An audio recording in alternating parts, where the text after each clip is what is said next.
Okay, Khan, I'm gonna start the video again. Employees, which means mass in the New York Times Magazine a couple of weeks ago. You can read about him there. But one of his ideas is what he called RAGE, retire all government employees, which means mass indiscriminate layoffs, just as you described. And Which outsourcing, layoffs, all of this is just leading to the charagma. Okay? Because jobs that were once manual labor are now going to be automated, or artificial intelligence is going to greatly reduce the need for humans. And these are tech freaks, man. Okay? They don't mind having partially human, partially robotic toys. Let's just call it that. Their infatuation is with remaining in power. And however they're able to do that, they will. Okay? The earth is given into the hand of the wicked. Okay? What would the wicked be doing? Okay? Looking to remain in power. Because they know that they have what? A short time. Okay? So they're looking to do what? Fulfill their enterprise. What is their enterprise? Ultimately, control over the globe. Domination. Through technology or a digital society. To where everyone can be tracked, traced, and monitored, okay, as cattle. Okay? More so than the current system. Okay? That's why all of these devices have been given to the people. Okay? To where now, I mean, like, anyway, I'm gonna leave that last part there. And, they have all kinds of other treats in store for us, like perhaps undermining the value of the US dollar and replacing it with cryptocurrency. And all this instability is part of the move fast and break things ethos, which it works maybe if you're a startup, but it definitely does not work if you're trying to run the biggest economy in the world with the largest nuclear arsenal. I guess I'm not the easiest person to please. I like things just right. And so the point being here is all of these things are just to show more and more how Babylon in itself is heading towards judgment of Yahweh Shemi Abushaman. Okay.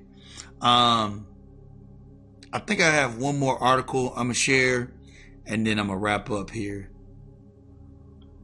Let me see if this there was one more part on here. Borders, who has been writing about these very issues, including this. They have all kinds of other treats in store for us, like perhaps undermining the value of the US dollar and replacing it with cryptocurrency. And all this instability is part of the move fast and break things ethos, which it works maybe if you're a startup, but it definitely does not work if you're trying to run the biggest economy in the world with the largest nuclear arsenal. Right, because essentially they're not going to have control over all weapons, finances, people. It's a tech takeover. Okay, so let's read this last article. It says, and this is from Salon, whatever that is. Came out February 26, 2025. From Maga to Monarchy, how tech billionaires are engineering American autocracy. I think that's how you say it. Autocracy. Okay, which is a system of government by one person with absolute power. Okay, which is another form of what? A monarchy. Okay, which is just a king. All right. So they got DJ Trump lined up. Let's just read, this first paragraph here, maybe the second one.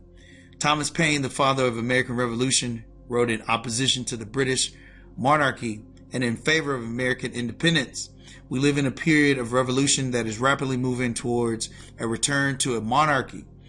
In our modern times, it is not to have the return of a king, but to an all-powerful executive surrounded by loyal and very wealthy oligarchs. Paine's writing were both educational and influential in shaping public opinion. In the Trump age, Americans are in desperate need of a refreshed pass on Paine's common sense pamphlets. Common sense addressed to inhabitants of America. Curtis Yarvin is a monarchist. He is also the political philosopher of tech billionaire Peter Thiel. Yarvin's fringe ideas have taken center stage and are hiding in plain sight under the cloak of Maga populism. But Yarvin's idea are the antithesis of populism, as these ideas promote the consolidation of authority, control, and wealth to technocrats and oligarchs. That's it. It says, hold on one second, let's read it again. Promote the consolidation, which is happening now, of funds of these entities and authority, control, and wealth to technocrats and oligarchs. According to Yarvin, democracy doesn't work and the country should be run more along the lines of a monarchy, or to use his language, a dictatorship.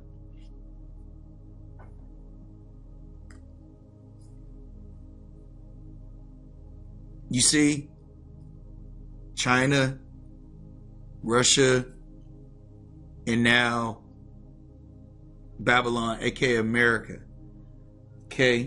are all going to be ran by monarchs.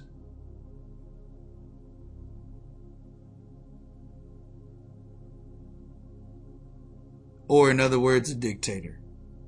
It says, actually, it's more an amalgamation. Man, I just said this. Actually, it's more an amalgamation of a monarchy with a kleptocracy, a form of government where leaders use their political power to extract wealth from the people they govern in order to achieve personal gain in the form of power and influence. Tech billionaires like Thiel and Elon Musk are pro-kleptocratic oligarchs who have their ideological aligned disciple, J.D. Vance, helping to advance the dystopian reality of Yarvinism as outlined by The Verge. This is what we are witnessing: the firing of the federal workforce and the deconstruction of the administrative state. Expect disregard for court orders soon, because they are coming. It says Project 2025 includes these policy objectives, all of which concentrate wealth and none of which benefit ordinary citizens. So it's a permanent caste system of the wealthy and the poor. And all of this is ushering in the Charagma. Okay? So I just wanted to go into a couple of these terms because they're going to be more and more prominent. The way that these tech giants are moving is as if America, the corporation, is no longer in existence, but it's just a forward, the new system, okay, of control, which is through the kings Okay? Dictatorships. The ruling class now will not have a government. It'll just have a dictator. Okay? And so, as scripture says, when the righteous are in authority, the people rejoice. But when the wicked bear rule, the people mourn. So, Lord will, this lesson was edifying for the elect. And until next time, shalom.